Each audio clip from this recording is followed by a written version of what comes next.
Objective clear तो result clear के साथ हम फिर से वृत्त से संबंधित स्पर्श रेखाओं का एक लाजवाब शानदार वीडियो लेके आया, जिसमें आपके सारे स्टेट बोर्ड में इस तरह का प्रश्न ऑब्जेक्टिव में पूछे जाते हैं और साथ ही साथ हर तरह के कंपटीशन एग्जाम में भी इस तरह के ऑब्जेक्टिव आपको देखने को मिलते हैं।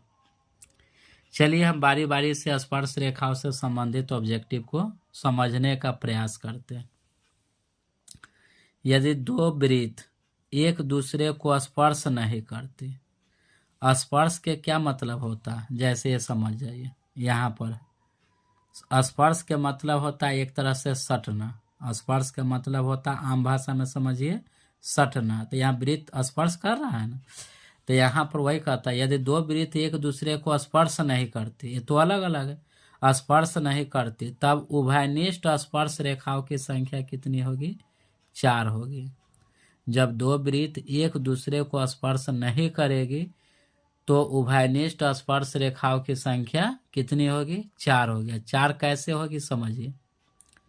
यहाँ से एक ऐसे जाएगा, ऐसे यहाँ पर एक स्पर्श हुआ, फिर यहाँ से आपका एक ऐसे स्पर्श करेगा, ये बाहर से ही जाएगा, ठीक है। तो 2 स्पर्श हुआ, फिर यहाँ से ऐसे जाएगा, 3 स्पर्श हो गया, फिर यहाँ से फिर ऐसे टच करेगा यहाँ पर। तो यदि दो वृत्त एक दूसरे को स्पर्श नहीं करेगा, वृत्त तो स्पर्श नहीं कर रहा, स्पर्श नहीं करेगा, तब उभयनिष्ठ स्पर्श रेखाओं की संख्या कितनी होगी? 4 होगी। 4 कैसे कैसे होगी? तो एक बाहर से यहाँ पर स्पर्श करेगा, एक हो गया, फिर नीचे से स्पर्श करेगा 2, और एक ऐसे स्पर्श करेगा, और फिर एक ऐसे स्पर्श करेगा। तो जब दो वृत्त एक दूसरे को स्पर्श नहीं करती है तब उभयनिष्ठ स्पर्श रेखाओं की संख्या कितनी होगी? 4 होगी। यदि दो वृत्त एक दूसरे को स्पर्श करती है, या ऐसे भी क्वेश्चन पूछ सकते हैं, यदि दो वृत्त एक दूसरे को बाह्य स्पर्श करती, यदि दो वृत्त एक दूसरे को स्पर्श करती है, या दो वृत्त एक दूसरे को बाह्य स्पर्श करती है, बाहर से स्पर्श कर रहा है तो बाह्य स्पर्श करती, तब उभयनिष्ठ स्पर्श रेखाओं की संख्या कितनी होगी? 3 होगी। कैसे 3 होगी? एक यहाँ से स्पर्श करेगा, एक ऊपर से, एक नीचे की तरफ स्पर्श करेगा 2, और एक बीचों बीच ये स्पर्श करेगा ऐसे, ठीक है। तो यदि दो वृत्त एक दूसरे को स्पर्श करती है, या दो वृत्त एक दूसरे को बाह्य स्पर्श करती है, तब उभयनिष्ठ स्पर्श रेखाओं की संख्या कितनी होगी? 3 होगी। एक इस तरह से होगा, एक इस तरह से होगा, और एक इस तरह से होगा, ठीक है। तीसरा समझिए, दो वृत्त एक दूसरे को प्रतिच्छेद करती। प्रतिच्छेद के मतलब होता है काटना। जैसे मान लीजिए कि एक रेखा दूसरे रेखा को प्रतिच्छेद कर, प्रतिच्छेद का मतलब एक रेखा दूसरे रेखा को काटे, उसी को प्रतिच्छेद कर। तो यदि दो वृत्त एक दूसरे को प्रतिच्छेद करती है, माने एक वृत्त ही है और एक वृत्त एक दूसरे को ही काट रहा है, यहाँ भी काट रहा है, यहाँ भी, तो वही कहता है कि दो वृत्त एक दूसरे को प्रतिच्छेद करती है तो उभयनिष्ठ स्पर्श रेखाओं की संख्या कितनी होगी? 2। कब? जब एक वृत्त दूसरे वृत्त को प्रतिच्छेद करती है तब उभयनिष्ठ स्पर्श रेखाओं की संख्या 2 होगी। एक ऊपर से होगा यहाँ, और एक नीचे से होगा, ठीक है। तो उभयनिष्ठ स्पर्श रेखाओं की संख्या कितनी होगी? 2। कब? जब दो वृत्त एक दूसरे को प्रतिच्छेद करेगी तब। यदि दो वृत्त एक दूसरे को आंतरिक प्रतिच्छेद करे, आंतरिक का मतलब होगा अंदर से, ठीक है। यदि दो वृत्त एक दूसरे को आंतरिक प्रतिच्छेद करे तो उभयनिष्ठ रेखाओं की संख्या कितनी होगी? 1 होगी। यदि दो वृत्त एक दूसरे को अंदर से स्पर्श करें, ठीक है, तो उभयनिष्ठ स्पर्श रेखाओं की संख्या क्या होगी? 1। आंतरिक का ये अंदर, तो 1 कैसे होगी? यहाँ से एक, ठीक है। यदि दो वृत्त एक दूसरे को आंतरिक स्पर्श करेगी तब उभयनिष्ठ स्पर्श रेखाओं की संख्या कितनी होगी? 1 होगी। अब आगे देखिए 5वां नंबर, किसी वृत्त के एक बिंदु पर कितनी स्पर्श रेखा खींची जाए। माने किसी वृत्त के किसी एक बिंदु से, मान लीजिए वृत्त के किसी एक बिंदु से कितनी स्पर्श रेखा खींची जाए, किसी भी वृत्त के किसी एक बिंदु से, ठीक है, कितनी स्पर्श रेखा खींची जा सकती है, तो एक बिंदु से केवल एक ही स्पर्श रेखा खींची जा सकती है, ठीक है। किसी वृत्त के किसी एक बिंदु से वृत्त पर कितनी स्पर्श रेखा खींची जा सकती है, 1, ठीक है। एक वृत्त पर कितनी स्पर्श रेखा खींची जा सकती है, तो अनंत।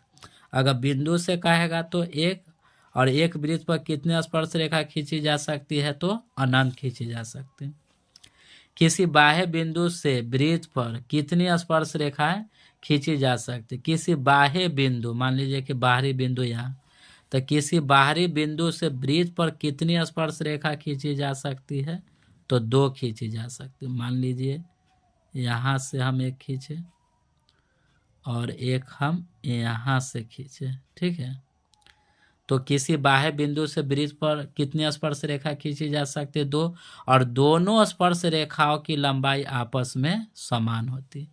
किसी बाह्य बिंदु से वृत्त पर 2 स्पर्श रेखा खींची जाएगी और दोनों स्पर्श रेखाओं की लंबाई समान होती है। मान लीजिए कि यहाँ P है, यहाँ A है और यहाँ पर B।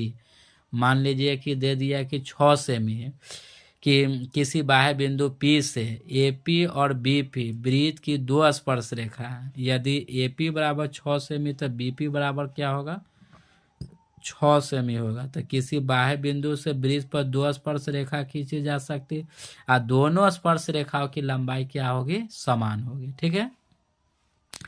इस तरह का भी क्वेश्चन भी दिया जा सकता है कि 2 वृत्त हैं और दोनों वृत्त के केंद्रों के बीच की दूरी दिया हुआ 10 सेमी, ठीक है। दोनों वृत्तों के केंद्रों के बीच की दूरी दिया हुआ 10 सेमी। पहले वृत्त की त्रिज्या 8 सेमी है, दूसरे वृत्त की त्रिज्या क्या है, 2 सेमी है। तब पूछेगा कि स्पर्श रेखाओं की लंबाई क्या होगी, ठीक है। यदि 2 वृत्त के केंद्र के बीच की दूरी 10 सेमी हो, पहले वृत्त की त्रिज्या 8 सेमी हो, दूसरे वृत्त की त्रिज्या 2 सेमी हो, ठीक है, तब स्पर्श रेखाओं की लंबाई क्या होगी। तो इसमें करना कुछ नहीं है, नीचे वाला जो 2 केंद्रों के बीच की जो दूरी दिया हुआ उसका आप स्क्वायर कीजिए, स्क्वायर कर दीजिए। स्पर्श रेखाओं की लंबाई अगर निकालना हो तो मान लीजिए कि यहाँ पर A है, यहाँ पर B है, तो AB बराबर, ठीक है, स्पर्श रेखाओं की लंबाई निकालना है तो केंद्रों के बीच की दूरी का स्क्वायर करना है, माइनस लगाना है, ठीक है। अब ये दोनों का अंतर करके स्क्वायर कीजिए। पहले वृत्त की त्रिज्या 8 है, दूसरे वृत्त की त्रिज्या 2 है, तो दोनों का अंतर कीजिए, तो 8 और 2 का अंतर क्या होगा, 6, और 6 का स्क्वायर कीजिए, 36 करके इसका रूट का टोपी पहना दीजिए, ठीक है।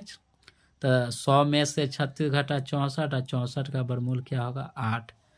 तो स्पर्श रेखाओं की लंबाई कितनी होगी, 8 सेमी, ठीक है। ये वृत्त से संबंधित स्पर्श रेखाओं से संबंधित आपका ऑब्जेक्टिव था।